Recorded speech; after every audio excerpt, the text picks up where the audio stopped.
ಎಲ್ಲರಿಗೂ ನಮಸ್ಕಾರ. ಇವತ್ತು ನಾವು ವಾಂಗಿಬಾತ್ ಮಾಡ್ತಾ ಇದ್ದೀವಿ. ಕುಕ್ಕರಲ್ಲೇ ನಾನು ಈಸಿಯಾಗಿ ಹೆಂಗೆ ವಾಂಗಿಬಾತ್ ಮಾಡ್ಕೊಳ್ಳೋದು ಅಂತ ತೋರಿಸ್ತಾ ಇದ್ದೀನಿ. ನಾನು ಮಾಡ್ತಾನೆ ಏನೇನು ಬೇಕು ಅಂತ ಹಾಕ್ತಾನೆ ಮಾಡ್ತಾ ತೋರಿಸ್ತೀನಿ. ಮೊದಲಿಗೆ ಸ್ಟವ್ ಅಂಟಿಸ್ಕೊಂಬಿಟ್ಟು ಒಂದು ಕುಕ್ಕರ್ ಇಟ್ಕೊಂಡು ಎಣ್ಣೆ ಹಾಕ್ಕೊಂಡು ಒಂದು ಪಲಾವ್ ಎಲೆ ಹಾಕ್ಕೊಂಡಿದ್ದೀನಿ.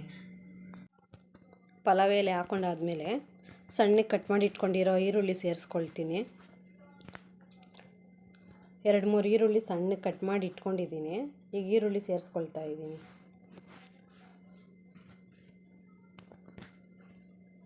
ಈರುಳ್ಳಿ ಚೆನ್ನಾಗಿ ಮಿಕ್ಸ್ ಮಾಡ್ಕೊಬೇಕು. ಈರುಳ್ಳಿಗೆ ಬೇಕಾಗೋಷ್ಟು ಒಂದೊಂದು ಸ್ವಲ್ಪ ಉಪ್ಪು ಸೇರಿಸ್ಕೊಬೇಕು. ಈಗ ಶುಂಠಿ ಬೆಳ್ಳುಳ್ಳಿ ಪೇಸ್ಟ್ ಸೇರಿಸ್ಕೊಳ್ತಾ ಇದ್ದೀನಿ. ಶುಂಠಿ ಬೆಳ್ಳುಳ್ಳಿ ಪೇಸ್ಟ್ ಹಾಕ್ಬಿಟ್ಟು ನೀಟಾಗಿ ಮಿಕ್ಸ್ ಮಾಡ್ಕೊಳ್ಬೇಕು. ಈಗ ಟೊಮೊಟೊ ಸೇರಿಸ್ಕೊಳ್ತೀನಿ. 2-3 ಟೊಮೊಟೊ ಕಟ್ ಮಾಡಿ ಇಟ್ಕೊಂಡಿದ್ದೆ.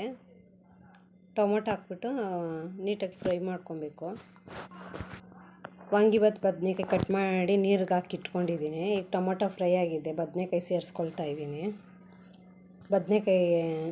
ಎಲ್ಲ ಬದನೇಕಾಯಿನ ಸೇರಿಸ್ಬಿಟ್ಟು ಮಿಕ್ಸ್ ಮಾಡ್ಕೊಳ್ಬೇಕು.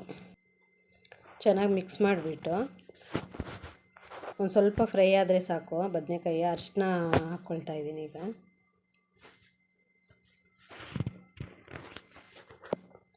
ರುಚಿಗೆ ಬೇಕಾಗೋಷ್ಟು ಉಪ್ಪು. ಈಗ ವಾಂಗಿಬಾತ್ ಪೌಡ್ರ್ ತೊಗೊಂಡಿದ್ದೀನಿ. ಒಂದು ಪೌಡ್ರ್ ಪಾಕೆಟ್ ಫುಲ್ ಹಾಕ್ಕೊಳ್ತೀನಿ. ಒಂದು ಪಾಕೆಟ್ ಫುಲ್ಲು ಹಾಕ್ಬಿಟ್ಟು ಚೆನ್ನಾಗಿ ನೀಟಾಗಿ ಮಿಕ್ಸ್ ಮಾಡಬೇಕು.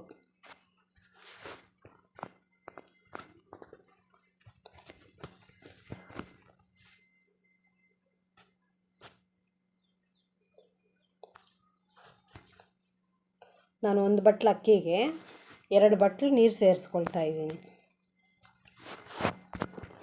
ನೀರು ಸೇರಿಸ್ಬಿಟ್ಟು ಬೇಕಾದ್ರೆ ಉಪ್ಪು ಖಾರ ಏನಾದರೂ ಬೇಕು ಅಂದರೆ ಸೇರಿಸ್ಕೊಳ್ಬೋದು. ಇನ್ನು ಸ್ವಲ್ಪ ಖಾರ ಏನಾದರೂ ಬೇಕು ಅಂತಂದರೆ ಚಿಲ್ಲಿ ಪೌಡ್ರ್ ಸೇರಿಸ್ಕೊಬೋದು.